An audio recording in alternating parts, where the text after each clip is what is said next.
congratulate the chairman of the Development Select Committee on so ably leading this debate and all the work that she and her committee do, and also to join her in praising hugely the humanitarian actors who are in harm's way in Tigray today.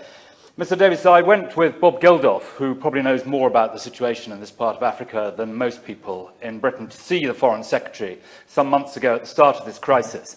And I have to say I was extremely impressed that the Foreign Office and the Foreign Secretary were absolutely on top of what was happening. And I want to say today that with so much else going on, there is a danger that the public attention on what is happening in Tigray, so eloquently described by the Honourable Lady, is missing. There isn't enough public attention, and I urge the media to ensure that that attention increases very greatly. There is a lot else going on.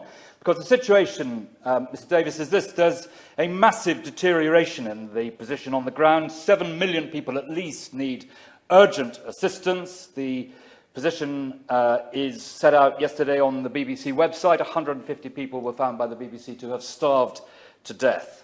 And this really matters to us in Britain. The development programme in Ethiopia in 2011 was the biggest development programme anywhere in the world. This is a big country, and there have been huge development gains there on the ground in terms of health, in terms of education, particularly among girls, and in terms of the rights of women as well. Enormous progress in that respect.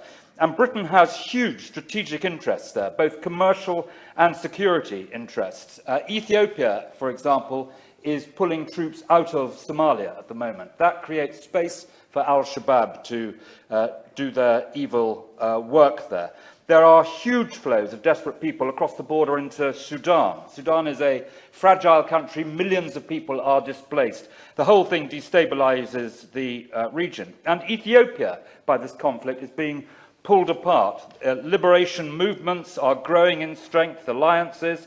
At the best of times, Ethiopia is a very fragile democracy, and it is a country of 110 million people, and a major collapse there of itself will have far more impact than Syria or Libya or Yemen, and we need to bear that in mind. So what, Mr. Davis, should we be seeking?